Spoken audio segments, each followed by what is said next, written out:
Magandang hapon mga ka-happy hour.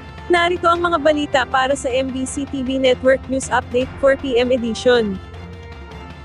Army troops pinaalalahanan na maging handa sa pag-secure sa Metro Manila. Pinaalalahanan ng hepe ng Armed Forces of the Philippines ang mga tropa ng 2nd Infantry Division ng Philippine Army sa Rizal na maging handa sa pag-secure sa Metro Manila, ang nagsisilbi umanong seat of government. Ginawa ni AFP Chief of Staff General Romeo Bronner Jr. ang pahayag kasabay ng pagdiriwang ng ika-49 na anibersaryo ng 2ID sa Camp General Mateo Capinpin sa Tanay Rizal. Sa kanyang mensahe, sinabi ng AFP Chief na umaasa ang sandatahang lakas sa 2ID na susuportahan ang pwesto o kinaroroonan ng gobyerno at pananatilihin ang katatagan ng bansa. Ipinaliwanag pa ni General Bronner na ang 2ID ang malapit sa Metro Manila, isa ito sa infantry divisions na reresponde sa mga banta gaya na lamang kung magkagera o destabilisasyon. Hindi lang aniya ito paalala kundi panawagan din sa lahat ng mga sundalo na dapat magkaisa at laging maging profesional. Ito ay sa gitna ng napakaraming problema ng ating bansa, hindi lamang internal security threats, kundi nariyan ang lawless elements at issue sa West Philippine Sea.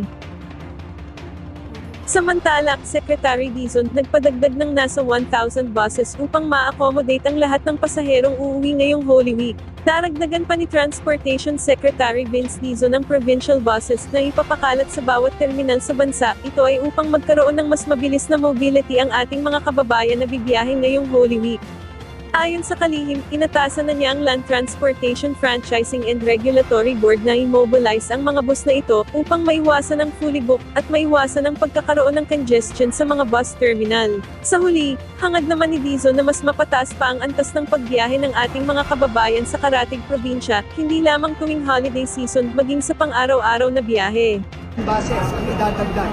So, sinabihan ako ng ating director sa LTO na 1,000 bus ang dinagdag na para nga to accommodate yung mga kababayan natin sa Cagayan. So, hopefully, that will be enough para ma-accommodate. At yan ang mga balita para sa MBC TV Network News Update 4 PM edition. Abangan ang mga susunod na balitaan mamaya para sa 5 PM edition.